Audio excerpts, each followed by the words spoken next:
3 وظائف ہیں مصیبت اور پریشانی میں تکلیف دور کرنے کے لیے، سنت وظائف آپ صلی اللہ علیہ وسلم کی طرف سے تعلیم فرمائے ہوئے. ان میں سے پہلا وظیفہ یہی جس کا قرآن میں بھی ذکر آ گیا کہ جو ان الفاظ کے ساتھ ہمیں پکارے گا، اللہ تعالیٰ فرماتا ہے کذالک ننجی المؤمنین، ہم اہل ایمان کو بھی نجات دیں گے اس طریقے سے، صرف یونس کو نہیں، اہل ایمان کو بھی. چنانچہ اسی کانٹیکسٹ میں پہلا وظیفہ ہے یہ لا الہ الا انت سبحانک انی کنت من الظالمین کا. لیکن اس سے پہلے میں ایک امپورٹنٹ بات کروں دعا کے حوالے سے کہ دعا کی قبولیت کا ایک پروٹوکول بھی ہے. ویسے تو آپ مسئلہ 82 دیکھیں گے، اس میں میں نے اور باتیں بھی کی ہیں، ٹاپک دوسری طرف چلا جائے گا، لیکن انصاف ہے کہ میں اس چیز کو بھی ایڈریس کروں. جامعہ ترمذی میں صحیح سند کے ساتھ یہ حدیث موجود ہے، انٹرنیشنل نمبر کے مطابق 593 نمبر حدیث ہے، اور یہ حدیث مشکات میں آپ کو پہلی جلد میں درود شریف والے چیپٹر میں بھی مل جائے گی. اور مشکات کو میں نے ڈکلیئر کیا ہے مشکات از دا انسائکلوپیڈیا آف حدیث، یعنی آپ کو جتنی حدیثیں اسکیٹرڈ فارم میں ملیں گی کتب ستہ اور اس سے بھی باہر 13 کتابوں میں، مشکات میں آپ کو مل جائیں گی. میں نے اس لیے مشکات پہ پورا لیکچر ریکارڈ کروا دیا ہے، مسئلہ نمبر 111 بی کے عنوان سے مشکات المصابیح کا مکمل تعارف، وہ ضرور دیکھیں. یعنی مشکات 3 جلدوں میں آپ لے لیں تو انسائکلوپیڈیا آف حدیث آپ کے پاس آ گیا. 6294 احادیث ہیں، اور اس میں چونکہ حدیث کی تکرار نہیں ہے تو کتب ستہ اس کے علاوہ بھی 12-13 کتابیں جو ہیں اس میں کور ہیں، اس میں بھی حدیث موجود ہے. جامعہ ترمذی میں انٹرنیشنل نمبر کے مطابق 593 نمبر. سیدنا عبداللہ ابن مسعود رضی اللہ تعالیٰ عنہ کہتے ہیں کہ ایک دفعہ میں آپ صلی اللہ علیہ وسلم کی موجودگی میں نماز پڑھ رہا تھا، اور سیدنا ابو بکر اور عمر رضی اللہ تعالی عنہما وعلیہم السلام وہ بھی وہاں پہ موجود تھے. میں نماز کے جب یعنی کہ تشہد میں بیٹھا، میں نے اللہ کی حمد کی، التحیات للہ والصلوات والطیبات، اس کے بعد درود پڑھا، اور اس کے بعد میں نے دعا مانگنا شروع کی تو آپ صلی اللہ علیہ وسلم نے ارشاد فرمایا سل تعطا سل تعطا، مانگ تجھے دیا جائے گا، مانگ تجھے دیا جائے گا. یعنی جو درود شریف اور ذکر کے ذریعے متوجہ ہوتا ہے اللہ تعالیٰ اس کی دعا قبول کرتا ہے. اور پھر ابن مسعود ادھر ہی روایت کرتے ہیں، ساتھ ہی جامعہ ترمذی میں دوسری حدیث ہے صحیح سند کے ساتھ کہ ایک شخص آیا، اس نے جو ہے وہ نماز کے دوران حمد و درود کے بغیر ڈائریکٹ اللہ سے مانگنا شروع کر دیا. تو جب وہ فارغ ہوا آپ صلی اللہ علیہ وسلم نے اسے بلا کر کہا کہ سائل تو نے مانگنے میں جلدی کی، تجھے چاہیے کہ جب دعا مانگنے لگے پہلے اللہ کی حمد بیان کر، پھر مجھ پر درود پڑھ، اور پھر اللہ کی طرف متوجہ ہو. اور اس حدیث میں آتا ہے کہ ایک اور شخص آیا، یعنی ابن مسعود وہ خود تھے، اور اس نے اللہ کی حمد اور درود کے ذریعے دعا مانگی تو آپ صلی اللہ علیہ وسلم فرمایا سل تعطا، مانگ تجھے دیا جائے گا، مانگ تجھے دیا جائے گا. درود شریف پہ میں الگ سے بھی لیکچر دے چکا ہوں، مسئلہ نمبر 56 کے عنوان سے 2 گھنٹے کی گفتگو ہے. درود شریف کے صحیح فضائل اور صحیح احکام و مسائل بڑی ڈیٹیل کے ساتھ ہر اینگل سے درود شریف کے حوالے سے آپ کو وہ سمجھ لیں کہ انسائکلوپیڈیا ہے وہ لیکچر، مسئلہ نمبر 56 اہل سنت پاک .com پہ.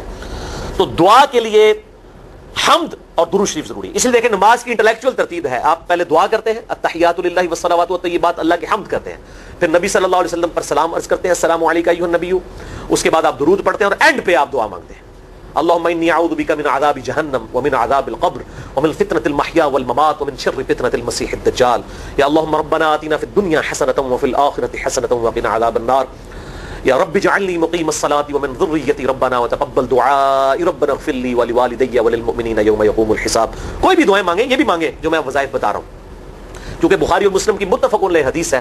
مشکات میں آپ کو تشہد والے چیپٹر میں حدیث مل جائے گی کہ نماز میں تشہد میں درود کے بعد جو چاہو اپنے رب سے مانگو، یعنی عربی میں مانگنا ہوگا، دعائیں مانگیں، دعائیں معصورہ کتاب السنت میں جتنی ہیں وہ مانگیں، اس کے علاوہ بھی مانگ سکتے ہیں اگر الفاظ درست ہوں لیکن عربی زبان میں.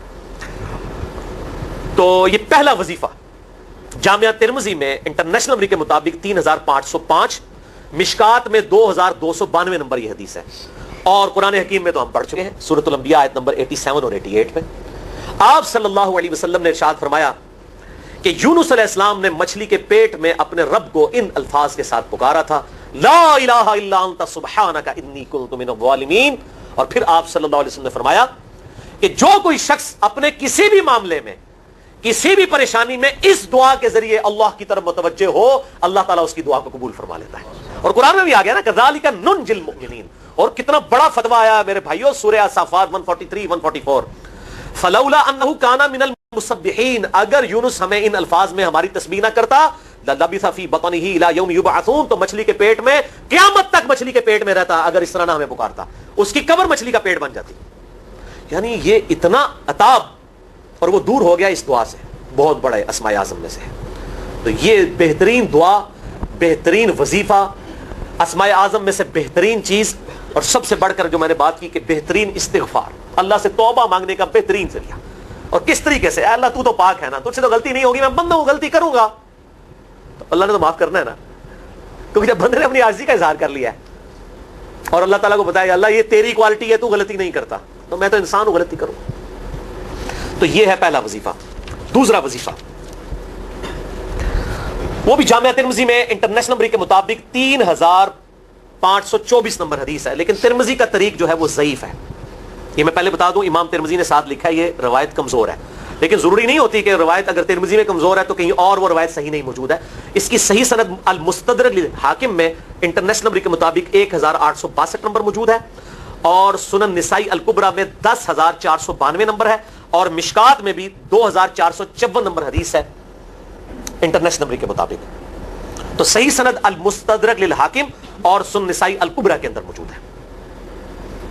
اور وہ وظیفہ ہے انس بن مالک کہتے ہیں اور سعد بن ابی وقاص کہتے ہیں رضی اللہ تعالی عنہما وعلیہم السلام کہ آپ صلی اللہ علیہ وسلم کو جب کبھی کوئی تکلیف یا پریشانی پہنچتی تو آپ صلی اللہ علیہ وآلہ وسلم ہمیشہ ان الفاظ میں اپنے رب کو پکارا کرتے ہیں، یا حی یا قیوم برحمتک استغیث، اے خود سے زندہ ہر چیز کو تھامنے والے میں تیری رحمت کے ساتھ تیری مدد کا سوال کرتا ہوں.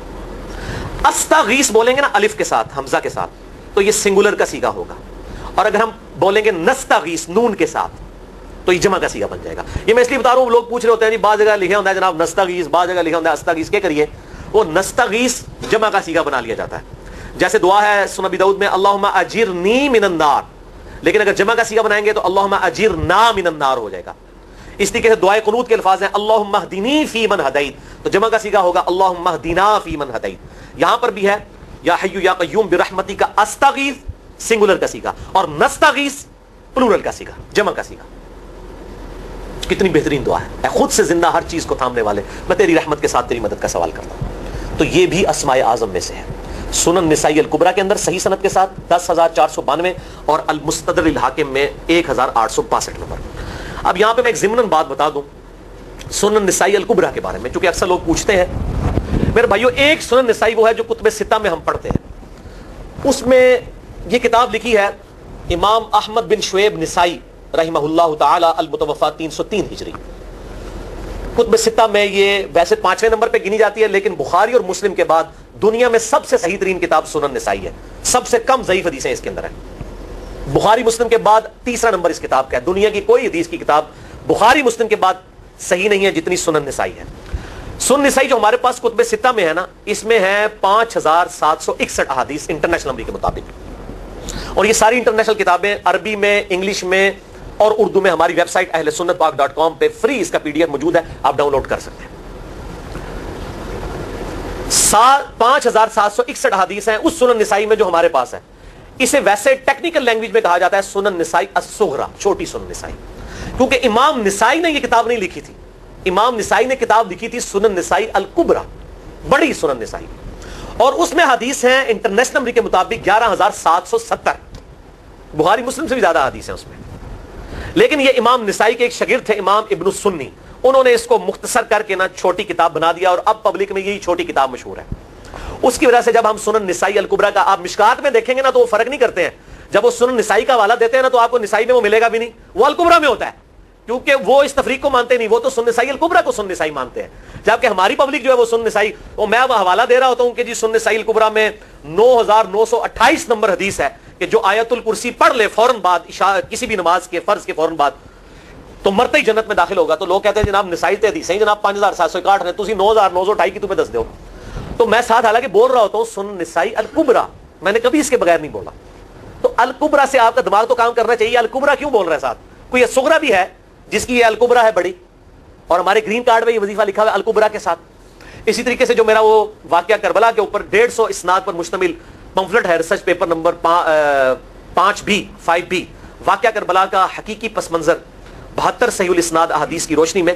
72 کا تو ٹائٹل ہے شہدائے کربلا کی نسبت سے، احادیث اس میں 150 ہیں. اس میں اکثر حدیثوں کے حوالے میں نے سنن نسائی الکبریٰ سے دیے ہوئے ہیں. وہ لوگ کہتے ہیں مل ہی نہیں رہی ہے، تو میرے بھائی وہ سنن نسائی الکبریٰ آپ کے پاس ہوگی تو آپ کو ملے گا نا. تو سنن نسائی الکبریٰ الگ سے وہ اصل کتاب ہے، اس میں سے سنن نسائی الصغریٰ بنائی گئی ہے. اسی سنن نسائی الکبریٰ کا چیپٹر ہے خصائص علی، جس میں 194 حدیث ہیں سیدنا مولا علی رضی اللہ تعالیٰ عنہ علیہ السلام کی شان میں. امام نسائی نے ناسبیوں کے خلاف وہ کتاب کا وہ چیپٹر لکھا، وہ خصائص علی چیپٹر ہے سنن نسائی الکبریٰ کا. اس طریقے سے فضائل صحابہ بھی امام نسائی کی جو کتاب ہے وہ بھی اسی کتاب کا چیپٹر ہے. اسی طریقے سے عمل الیوم واللیلہ، صبح شام کے جو اذکار ہیں وہ چیپٹر بھی اسی سنن نسائی الکبریٰ میں سے ہے. اسی میں یہ وظیفہ ہے کہ جو آیت الکرسی فرض نماز کے فوراً بعد پڑھتا ہے تو مرتے ہی جنت میں داخل ہوگا. میں نے اس کتاب کے اس چیپٹر کا حوالہ نہیں دیا، وہ الگ سے بھی چیپٹر چھپا ہوا ہے، جس طرح خصائص علی الگ سے ہے، فضائل صحابہ الگ سے ہے. خصائص علی تو ہمیں ہماری ویب سائٹ پہ بھی موجود ہے ahlsunnatpak.com پہ. فضائل صحابہ بھی اردو ترجمے اور تحکیم کے ساتھ چھپ چکی ہے. اور یہ عمل الیوم واللیلہ، دن رات کے جو اذکار ہیں، یہ بھی الگ سے عربی میں چھپی ہوئی ہے. تو میں اس کا حوالہ نہیں دیتا، میں سنن نسائی الکبریٰ کا کہتا ہوں 9928 آیت الکرسی کا وظیفہ.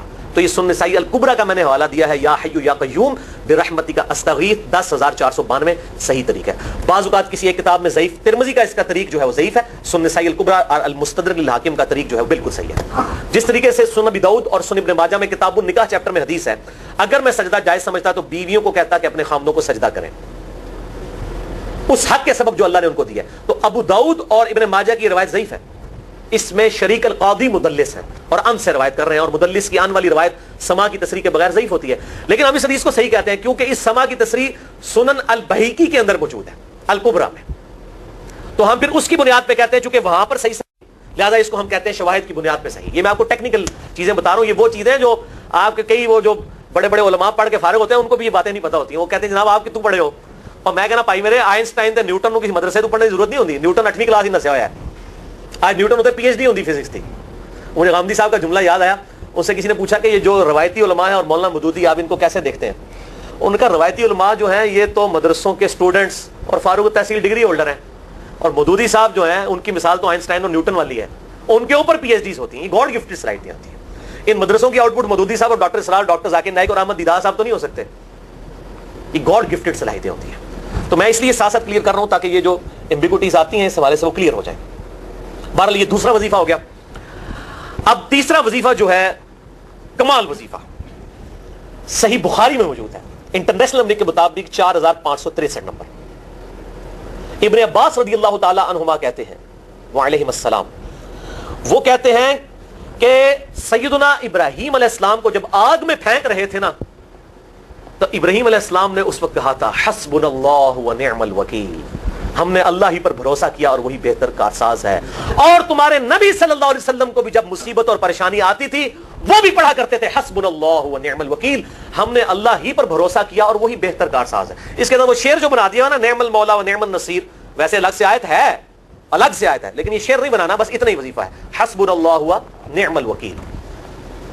اور یہ جو انہوں نے کہا کہ نبی صلی اللہ علیہ وسلم بھی یہ کہتے تھے، اس کا ذکر الحمدللہ قرآن میں بھی موجود ہے، اس سے بھی بڑھ کر سورہ آل عمران کی 173 نمبر آیت میں ہے کہ جب نبی صلی اللہ علیہ وسلم اور اہل ایمان کو یہ خبر پہنچی کہ کافر ان کے خلاف سازشیں کر رہے ہیں تو نبی اور اہل ایمان نے پکارا حسبنا اللہ ونعم الوکیل. تو حسبنا اللہ ونعم الوکیل قرآن کی آیت بھی ہے، اور یہ ہے وہ آیت، وظیفہ قرآن میں آیا ہوا ہے. یہ آل عمران 173 اور صحیح بخاری 4563. اور مجھے بڑا وجد آیا کہ ابراہیم علیہ السلام کو جب آگ میں پھینکنے لگے تھے انہوں نے اس وقت اللہ کو ان الفاظ کے ساتھ پکارا حسبنا اللہ ونعم الوکیل. اچھا یہ جتنے بھی وظیفے ہیں نا میرے بھائیوں، ان کا فائدہ اسی وقت ہے جب آپ کو ترجمہ بھی ان کا آتا ہوگا، ورنہ آپ روزانہ جتنی مرضی تسبیح کھینچتے رہے کوئی فرق نہیں پڑے. اس لیے میرا ایک پرسنل مشورہ ہے کہ جب بھی یہ وظیفے پڑھیں نا آپ، اردو ترجمہ بے شک آتا بھی ہوگا، ایک دفعہ اپنی زبان میں اس کو ریپیٹ کریں. یعنی آپ پڑھیں حسبنا اللہ ونعم الوکیل، میں نے اللہ ہی پر بھروسہ کیا اور وہی بہتر کارساز ہے. آپ دیکھیں یہ صوت القرآن چینل میں جب وہ عربی چل رہی ہوتی ہے، جیسے ہی وہ مراج الدین خان کا ترجمہ شروع ہوتا ہے نا، کیسے کب کبھی تاری ہو جاتی ہے، وہ ہماری زبان میں بات ہو رہی ہوتی ہے نا. ابھی تو نہیں قیام اللیل میں رو رہے ہوتے، ان کی زبان میں بات ہو رہی ہوتی ہے، اپنی زبان کا اثر ہوتا ہے. اسی طریقے سے آپ لا الہ الا انت سبحانک انی کنت من الظالمین، یا حسبنا اللہ ونعم الوکیل، یا حی یا قیوم برحمتک استغیث، جو بھی وظیفے پڑھیں نا، ایک دفعہ ان وظیفوں کو جب آپ الگ سے دعا مانگ رہے ہوں اس وقت اس کو آپ اپنی زبان میں بھی دہرائیں. اور اس کے لیے کوئی تسبیح نہیں کھینچنے کی ضرورت کہ آپ نے اتنے 100 دفعہ پڑھنا ہے. تسبیح تو ویسے ٹھیک ہے، وہ آپ استعمال کر سکتے ہیں، لیکن آپ چلتے پھرتے اٹھتے بیٹھتے ہر وقت جس حالت میں بھی، اور صحیح مسلم میں حدیث ہے کہ یہ جو وظائف ہیں ان کے لیے تو کوئی وضو بھی کیا غسل بھی پروٹوکول نہیں ہے. ہم عائشہ کہتی ہیں نبی صلی اللہ علیہ وسلم حالت جنابت میں بھی اللہ کو یاد کر لیا کرتے تھے. صحیح مسلم میں حدیث موجود ہے، جنابت والے چیپٹر میں ہر حال میں اللہ کو یاد کرتے تھے. اور جو قرآن میں بھی دعائیں یا اذکار آئی ہیں نا، جب آپ حالت جنابت میں بھی اس کو کریں گے نا تو اس پہ قرآن کا حکم نہیں لگے گا. تو جامعہ ترمذی اور ابو داؤد میں جو حدیث ہے کہ حضرت علی کہتے ہیں نبی صلی اللہ علیہ وسلم کو حالت جنابت کے علاوہ کوئی اور حالت قرآن پڑھنے سے مانے نہیں ہوتی تھی، تو اس سے مراد قرآن کی تلاوت ہے. اگر قرآن کی دعائیں جیسے ہیں بسم اللہ الرحمن الرحیم، یہ بھی تو قرآن ہے، سبحان اللہ بھی تو قرآن ہے، الحمدللہ بھی تو، یہ اذکار جو ہے نا جب آپ اذکار کی نیت سے پڑھو گے پھر یہ قرآن نہیں شمار ہوں گے، ذکر شمار ہوں گے. اور اس کے لیے نہ وضو پروٹوکول ہے اور نہ غسل کا ہونا ضروری ہے, ہر حال میں اللہ کو یاد کریں. تو یونس علیہ السلام نے کتنے یاد کیتا ہے؟ پھر الظلمات, مچھلی کے پیٹ میں, جہاں نہ کوئی اگر بتی تھی اور تعفن پھیلا ہوا تھا اور اندھیرا ہی اندھیرا تھا, یہاں پہ وہ جناب کس طرح وہ روشن کرتے ہیں, پھر 1.25 دفعہ پڑھواتے ہیں. یعنی میں بتا رہا ہوں آدھا سچ بڑا خطرناک ہوتا ہے. یعنی آیت کریمہ کی اصلیت تو موجود ہے کتاب و سنت میں, لیکن آدھا جو سچ جھوٹ ساتھ ملا لیا نا, اس کے اندر سارا بیڑا غرق کر دیا ہوا. اور بجائے یہ کہ لوگوں کو یہ وظیفہ بتایا جائے کہ اٹھتے بیٹھتے چلتے پھرتے اللہ کو ان الفاظ میں یاد کریں, اس کو انہوں نے کوئی اور ہی رنگ دے دیا ہوا ہے اور اس کو 1.25 دفعہ ختم اور پتہ نہیں کیا کچھ بنا دیا ہوا ہے. تو یہ 3 وظائف تھے بڑے اہم اس حوالے سے, اور میں نے اس کو ضروری سمجھا کہ میں یہ ضرور بتا دوں تاکہ لوگ اس پہ ایجوکیٹ ہوں, ان وظائف کو کریں. اور مسئلہ نمبر 82 میرا الگ سے میرے بھائیوں ریکارڈ ہے. مسئلہ نمبر 82 اسماء اعظم اور دعا کی قبولیت سے متعلق جتنی بھی چیزیں ہیں میں نے اس میں بڑی ڈیٹیل کے ساتھ الحمدللہ کئی اور وظائف بھی بتائیں, لیکن اب وہ اتنے وظائف کوئی جمع کرنے کی ضرورت نہیں ہے. موٹے موٹے 3 وظیفے جو بتا دیے, انہی کو اگر کوئی لے لے اپنی دعاؤں میں, انہی وظائف کو کرے, تو اللہ تبارک و تعالی ہر معاملے میں جو ہے وہ انشاءاللہ تعالی کفایت فرمانے والا ہے.